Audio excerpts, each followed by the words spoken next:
Hola, ¿qué tal? Muy buenas noches, muy buenas noches. Gracias por acompañarnos en este, bueno, no ni tan nuevo horario, en realidad es el horario que teníamos el año pasado por estas fechas.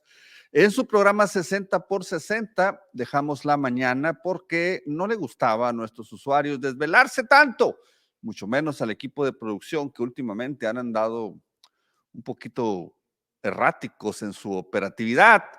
Pero aquí estamos, gracias, buenas noches. Hoy pues tenemos un programa ahora de 1 hora, como lo teníamos antes, va a estar muy intenso, no por eso menos interesante. 499 días, 499 días para el 1 de junio del 2024, las próximas elecciones presidenciales y también de federales y también locales acá en Sonora. Y pues hoy tenemos a nuestro experto en temas electorales y otras cositas, Pedro Pablo Chirinos, que nos va a ayudar a identificar cómo le hacen o cómo le van a hacer o cómo le han hecho algunos personajes de la política sonorense para placearse, hacer campaña disfrazada y pues las mañitas que se dan uno que otro para engañar supuestamente a la autoridad electoral. Vamos a ver, analizar también pues cuáles son los perfiles que se han estado moviendo ahí. Acuérdense que, bueno, ¿qué le parece? Si para empezar vamos a ver este asunto, pero antes también les quiero comentar que vamos a tener a la gente de Hermosillo. ¿Cómo vamos? Hoy presentaron esta encuesta de percepción de servicios públicos en Hermosillo. Hay datos muy interesantes que hay que analizar con ellos. Es un estudio que tienen varios años haciendo, así que tiene continuidad. Eso es lo importante, que podemos compararnos. Parece que estamos mejorando levísimamente en el tema de seguridad y seguimos mal en el tema de infraestructura de las calles. Pero vamos a hablar a profundidad sobre ese tema. Vamos obviamente a regresar al pasado con la terca memoria y también vamos a ir a Ciudad Obregón con nuestros colegas aliados informativos de SBN Noticias, porque, bueno, hicieron un reportaje muy interesante que nos van a presentar, nos van a colaborar aquí, que es la venta ilegal de recetas de medicamento controlado, específicamente de clonazepam. Hay pruebas contundentes de este asunto que, como ustedes saben, pues se ha vuelto viral en muchas partes del mundo por estos famosos retos que ya han causado muertes de jovencitos, sobre todo en TikTok, y pues tan fácil como pagar 150 pesos en una de estos consultorios que están al lado de las farmacias para obtener una receta para medicamento controlado. No importa la cantidad, no importa la marca, todo se puede hacer con 150 pesos. Eso y más hoy aquí en 60 por 60, como siempre iniciamos. Vamos a ver primero lo que a 500 días y 500 noches presentamos como los candidateables de Morena y aliados, para luego ya empezar a platicar esto con nuestro invitado Pedro Pablo Chirinos. Iniciamos. Este 14 de febrero nos ponemos a 500 días y 500 noches de las elecciones del 24. En 60 segundos más te presentamos, en base a consultas con militantes de diversos partidos políticos, a quienes serán muy posiblemente los protagonistas de ese histórico día. Prácticamente todos los partidos políticos, en alianza o sin ellas, nombrarán a sus candidatos vía dedazo. Disfrazados, claro, de acuerdos políticos, encuestas, que luego nadie conoce, pero serán los jefes de los partidos, o en el caso de Morena, el gobernador Durazo, quienes tomarán esas decisiones. Es más, algunos de estos futuros protagonistas de las campañas y boletas electorales ya tienen la orden de empezarse a mover para subir sus números. Por eso los vemos muy simpáticos en redes sociales, posteando cosas bonitas, trabajando. En 60 segundos más les presentamos una primera lista que está muy lejos de ser todos los que serán, pero por algo se empieza. El objetivo, empezar a estudiarlos y sobre todo a observarlos, para que no se cuelen en esas listas los ineptos y los corruptos. Si usted les conoce algún pecadillo a los personajes que le presentaremos a continuación, le pedimos nos lo haga saber, para luego evitar sorpresas desagradables. A 500 días y 500 noches de las elecciones, estos son los candidateables de Morena y Aliados.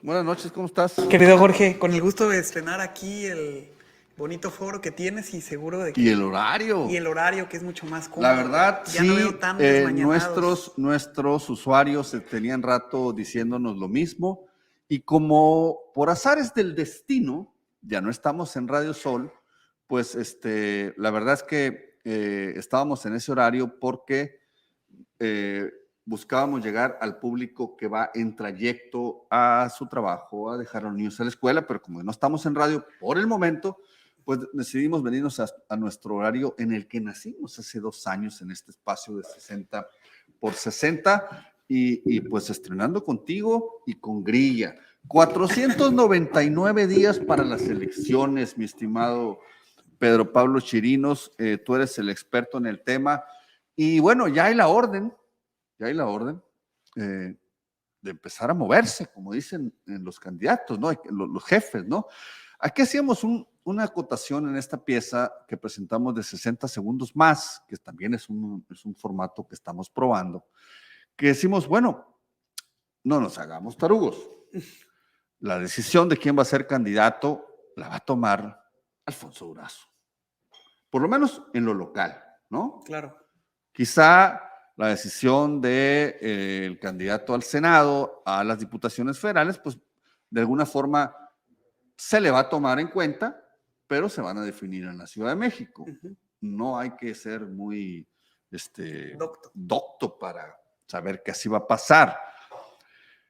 Luego entonces, ahí estamos viendo algunas imágenes en pantalla de algunos de los que suenan entre los miembros de Morena y Aliados, específicamente desde un Jorge Tadei, que quiere ser senador, dice, pensábamos que quería ser rector de la Unison, pero no, y algunos otros que los vemos muy sonrientes en sus redes sociales. ¿Cuáles son las formas, Chirinos, en que se utilizan normalmente los personajes para, sin pedir el voto directamente, porque eso sería un delito electoral, placearse para salir bien en las encuestas, para tener un pretexto de pérdida, ¿no? Bueno, Jorge, pues a ver, a mí me honra mucho tus conceptos y te agradezco, pero tú también eres un experto en el tema de las campañas, en el tema de hacer contraste y en el tema de ganar y convertir la voluntad de la gente para conseguir los votos, ¿no? ¿Cuál sería la mejor estrategia o cuál es la que utilizan? Yo creo que, como dices tú, el sentido común nos indica que el que haga un buen trabajo, definitivamente que tendrá una plataforma, siempre y cuando el gran elector le palomee el nombre como se estila antes como antes y ahora como ahora. Es una realidad que hay que reconocer. Pero ya sabes en política cómo es. Si tú haces un trabajo y no le dices a nadie, significa que no hiciste ningún trabajo. Claro. Y ahí está la clave de la que parten muchas candidatas y candidatos para poder presumir logros de sus campañas en esa delgada línea que hay, que con mucho trabajo se ha ido construyendo a través de una jurisdicción electoral que en ocasiones es más controversial que ordinaria, porque no vemos una disciplina ni una equidad muchas veces en esta impartición de justicia electoral a través de estos recovecos por donde te puedes ir yendo hacia un lado o hacia el otro, zigzagueando para evitar las sanciones de las autoridades administrativas y jurisdiccionales. Fíjate que a mí hay una cosa que me preocupa, que no es nuevo, no es nuevo, que es el entreguismo de la autoridad electoral local, de los OPLES. No es nuevo porque pues, prácticamente todos los organismos que les ha tocado a los gobernadores desde la época de Eduardo Burrs, que yo me acuerdo, que se empezaron, que eran antes los, ¿cómo se llamaban? Consejo Estatal Electoral o Instituto Estatal Electoral y de Participación Ciudadana, se entregan al gobierno en turno. O sea, ahorita vemos un instituto muy, muy cargado, obviamente, hacia Morena y aliados, porque es Morena quien está en el gobierno, como lo vimos en la administración pasada, muy cargado a las decisiones del PRI. Y que, pues, no sé qué porcentaje de las determinaciones que toman el instituto local se terminan por caer en el tribunal regional, ¿no? Sí, sí, a ver, hay una realidad que hay que reconocer, que es de la que parte toda esta narrativa que todos conocemos, los que estamos en la materia, pero actualmente también los que no están en la materia ni en política, conocen de esta discusión, de esta deliberación que hay entre el presidente y su confrontación con las autoridades electorales, aprovechando la coyuntura de la crisis, de la renovación que hace falta y de actualizar su funcionamiento. Tienen el mismo diseño que hace 20, 25 años. Las propias autoridades electorales lo saben, que están en esa crisis. Hay encuestas que el oficialismo ha utilizado para justificar la operación de esta reforma electoral, porque la mayoría de la gente no aprueba el trabajo ni confía tanto como dicen los del INE, por ejemplo, en las autoridades electorales. ¿Qué es lo que toca políticamente para ellas? Rendir sus esfuerzos y allanarse a los gobiernos para que no les hagan el harakiri con el tema administrativo, sí, que ha presupuestal, sido acuérdate. un clásico pendiente para no terminar de darles la autonomía. La autonomía tiene que ser completa o no es autonomía, y en el bolsillo es donde los tienen agarrados, Jorge. Ahorita, por eso es que esto va a ser la ley de la selva. O sea, el llamado que le estamos haciendo a la gente, nosotros, en esta iniciativa de decir, a 500 días de las elecciones, estos son los candidateables. Ahorita vamos a ver a los candidateables de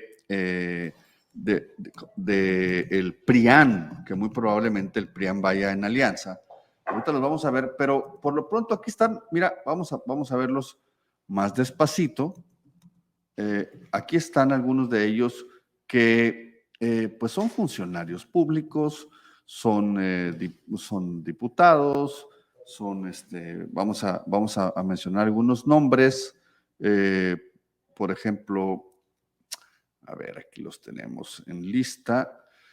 Pues Adolfo Salazar, el secretario ¿qué es ahora? Jefe de la oficina. Jefe de gabinete, ¿no? Jefe de la oficina. Vemos a Lorena Valles, la directora del DIF, que se anda moviendo muy fuerte y que tiene la ventaja del tema de la paridad. Vemos a Wendy Briceño, la secretaria de Desarrollo Social, que no ha ocultado nunca sus intenciones de ser candidata a alcaldesa de Hermosillo. Vemos a Jorge Tadei, obviamente, que es el delegado de los programas de bienestar. Francisco Vázquez, hay el secretario del Trabajo que también quiere ser diputado federal. Octavio Almada. Octavio Almada, que se anda moviendo, pero, o sea, Octavio Almada es el comisionado de pesca a nivel nacional, de pesca y acuicultura, pero de cada 10 giras de trabajo que hace por el país, 5 son en Sonora. Puede ser curiosidades, es sonorense. curiosidades. Y fíjate que hay sorpresas en esta lista, chirinos. Jorge Aguirre. Jorge Aguirre es el presidente de la CEMIC, de la Cámara Mexicana de la Construcción. Y en el gremio empresarial se comenta con mucha intensidad que el gobernador le propuso pasearse porque está considerando crear cuadros nuevos dentro de Morena que compitan electoralmente. Sí. ¿Por qué? Pues porque ahora sí que se le pueden caer sus peones, ¿no? Está jugando su ajedrez electoral el gobernador. Sí, yo creo que, bueno, a ver, el ambiente en lo nacional es de que en las siguientes elecciones estará por terminar el gobierno federal, terminará el presidente López Obrador, pero aquí en el estado de Sonora tendrá que entrar a consolidarse ese cambio de régimen. Y yo creo que parte de ese cambio consiste en cambiar las fichas, porque el tablero sigue siendo el mismo, ¿no? El riesgo de poner a los políticos de siempre contra los políticos de siempre lleva a refrescar los cuadros, como han hecho gobernadores antes aquí mismo en el estado incluso, y estamos viendo ahora que estos jóvenes están ocupando lugares clave en el gabinete, en funciones relevantes como la seguridad, entre otras, y yo creo que pretenden precisamente ya decirle a los dinosaurios que siguen ahí desde los quintos pisos o no sé de dónde, queriendo perpetuarse a través de sus descendientes y renovarse infinitamente para seguir haciendo lo mismo en cada ocasión. Aquí el llamado, yo reitero el llamado a todos nuestros usuarios, a quienes nos siguen, a quienes nos escriben, a quienes nos contactan, interactúan con nosotros, es a que no dejemos llegar a los ineptos y a los corruptos. La palabra ineptos puede parecer fuerte para algunos, pero estamos hablando de personas o personajes que no hacen un buen trabajo, que les damos una encomienda o que el gobernador les da una encomienda y que no hacen un buen trabajo y pues al llegar a puestos de elección popular, pues obviamente tampoco van a hacer un buen trabajo. Es como, me ha tocado que el gobernador en eventos, en diferentes, aquí en Hermosillo y en Obregón, en Guaymas, invita a los diputados locales a los eventos y le dice a la gente, oigan, voten por, si los ven en la boleta otra vez, voten por ellos porque son excelentes diputados. Madre Santa, pero ¿de dónde son excelentes diputados, Dios mío de mi vida? Que alguien le diga al señor gobernador, por favor, que ni, ya, no, o sea, que la anda regando, ¿no? Sí, a ver, es que tienes razón en todo lo que dices, Jorge. La negligencia, el descuido, las omisiones, todo esto se califica como corrupción. Puede ser un acto menor de carácter administrativo, pero estaremos compensando o recompensando con poner otra vez a los mismos que ya fallaron. Aquí es una prueba de fuego para estos funcionarios que tienen que dar resultados en todos los ámbitos, sino que ni se asomen porque van a descalificar directa e indirectamente al gobernador. Mira, dice Katia Robledo acá a través de Facebook, dice, ¿y de qué sirve tanta gira, tanto discurso, si cuando llegan al poder solo se sientan en sus oficinas y se olvidan de lo que prometieron? Que venga gente nueva, fresca, sin tanta shit en la cabeza.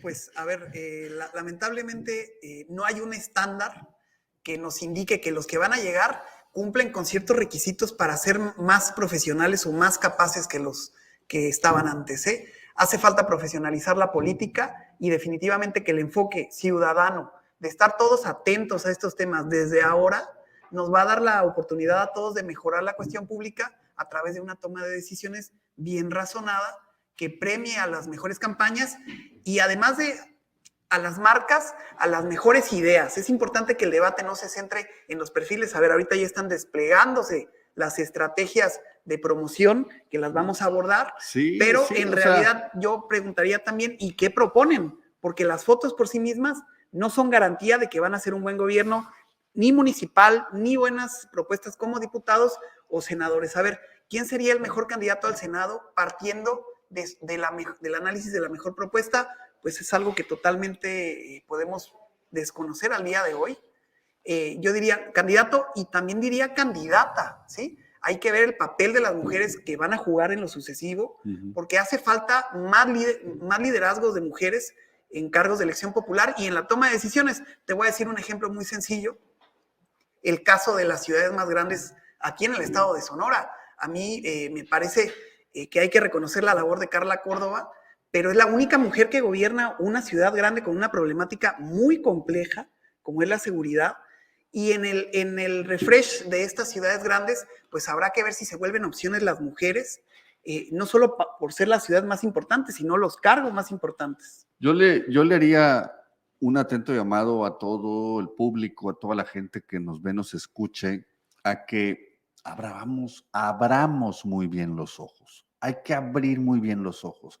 Hay que revisar a esas personas que andan sonrientes en las redes sociales, entregando despensas, con una escobita. No se dejen engañar, como dice Pedro Pablo Chirinos. Luego, las equivocaciones que hemos cometido como ciudadanos al votar por ciertos personajes porque salen bonitos en la foto o porque comunican muy bien lo que hacen y dicen, las pagamos caras. Las equivocaciones en la boleta electoral, señoras y señores, cuestan mucho a su familia, a la mía, a la nuestra. Entonces, abramos bien los ojos.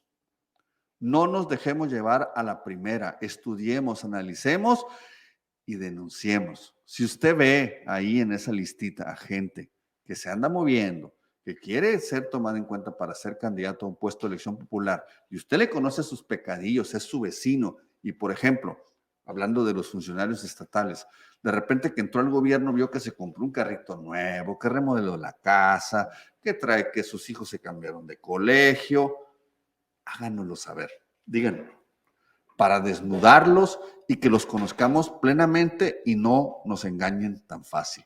No nos dejemos engañar por espejitos. ¿Ok?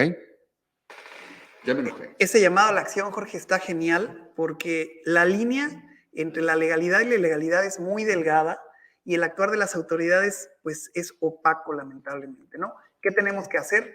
Entender que te den la despensa, bueno, pueden estar cumpliendo con un programa social, sí, pero el condicionamiento del voto es delito grave que se castiga con prisión preventiva oficiosa, siempre y cuando se condicione la entrega del programa social de cualquier nivel, municipal, estatal o federal. Entonces, esta situación hay que extenderla a las personas usuarias y beneficiarias de estos padrones, que son los más grandes en cuanto al tema de los apoyos que vienen del gobierno federal.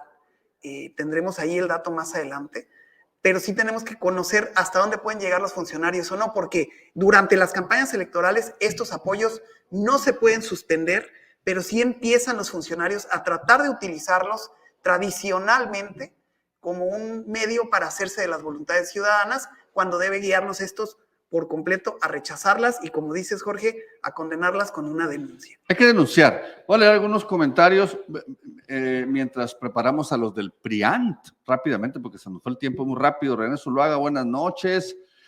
Maestro Ortega, nomás con que una vez nos mande, maestro, el recado, con eso es suficiente, no nos tiene que mandar 60 veces, dice el maestro Ortega. Grupo de Maestros Unidos los invitan a que acudan este jueves 16 de febrero, Plaza Emiliano Zubeldía, donde se tomarán las calles hasta llegar a la Secretaría. Exigimos la inconformidad de este proceso de admisión 2022-2023, ya que dice que no hay transparencia. Es un asunto que tiene que ver con las bases para las plazas de maestros, ¿no? Problemáticas ahí. En serio, maestro, ya lo leímos, gracias, porque está como 1000 veces. Buenas noches, Roberto Saúl Cárdenas Vázquez, otra vez el maestro Ortega, disculpe, maestro. Elizabeth Flores, muchas buenas noches. Buenas noches a nuestros seguidores de la plataforma hermana del Mitotero. Martín Benítez, buenas noches. Torito Amador, buenas noches. Torito, buena tarde. Anda desvelado el Torito. Ahí maestro Ortega, mamacita. ¿Será que no estoy avanzando bien aquí yo? El maestro Ortega me llenó todo mi... Sí. Verónica Romo, buenas noches. Sonia Cornejo, Katia Robledo, buenas noches frías. Marco Polo Félix, Adolfo Espinosa dice, no creo en lo que está comentando el señor, dice Jorge, o sea, tú. Todos saben de que el INE es el cerebro y desde allá se dictan los lineamientos, dice Adolfo Espinosa. Aldo Castro te manda saludos. Ricardo González Camero, buenas noches, buen tema. Adolfo Espinosa dice, debe haber autonomía basada en los principios de certeza, legalidad, independencia, imparcialidad, máxima publicidad y objetividad. Y el INE no cumple con varios principios y no quiere hacer valer el espíritu democrático que le da vida. Oh, está bien redactado, ¿eh? Nos pregunta Rafael Muñiz. Sí, Rafael, este va a ser nuestro horario ya habitual. A partir de ahora ya no estamos en Radio Sol. Luego les platico esa historia. Saludos a Katia Félix. Juan Carlos Arceo, buenas noches. Aldo Castro dice, esta legislatura lo que tiene es en primer lugar pero en ineficiente y solapadora. Buenas noches. El INE no se toca, dice Carlos García. Dice Katia Robledo, así debería de ser, poner de diputados a la gente que vive en la zona, así estarían interesados en hacer algo que se note, no solo palabras, las palabras se las lleva el viento, sería buena opción, dice, pero bueno, muchos comentarios de esto, vamos a concluir con este tema, mañana vemos el tema del PRIAN, porque ya se nos ha acabado el tiempo. Yo nuevamente los invito a pensar muy bien. Estamos todavía a tiempo. 499 días para tomar la decisión, una decisión muy importante que le va a afectar a su familia, a nuestra familia. Ojo, abramos bien los ojos. Y desde ahorita, si podemos descarrilar a los ineptos y a los corruptos, hagámoslo. Ese es el llamado que le hacemos desde 60 segundos a 500 días de las elecciones. Comentario final, mi estimado Jorge, pues yo llamaría igual que tú, pero en otros términos, un poco más cívicos o técnicos, a respetar la legalidad. Sí, que ayude a la ciudadanía a ver que la gente no se adelante, no use mal los recursos públicos, que denuncien al que considere que está haciendo una campaña adelantada y que la autoridad lo deslinde en todo caso, pero que la ciudadanía tome un papel activo en esta parte, analizando propuestas y quién se está saliendo, como se dice coloquialmente, para empezar a ponerles ahí una tachecita y que no lleguen a la hora de las competencias porque ya están encima. ¿Qué pueden hacer los servidores públicos? Lo que está estrictamente previsto en las normas para ellos, pero promocionarse su imagen, su nombre o un símbolo o un hashtag, ya están tratando de sorprender a la gente. Seamos un poco conscientes, razonables también de que habrá mucha crítica, pero pasemos a la acción con este tema de las denuncias, de las quejas, para que sea la autoridad la que diga quién es el que cumple con la ley y quién no. Recordemos que el que no cumplió la ley como candidato, pues menos lo va a hacer como gobernante. Es correcto, entonces, está comprobado científicamente eso. Vamos a un corte informativo y regresamos con el siguiente tema. Gracias, Chirinos. Pues gracias por darnos la patadita de nuevo aquí en este estudio. Mucha suerte y mucho éxito, Jorge. Gracias, abogado.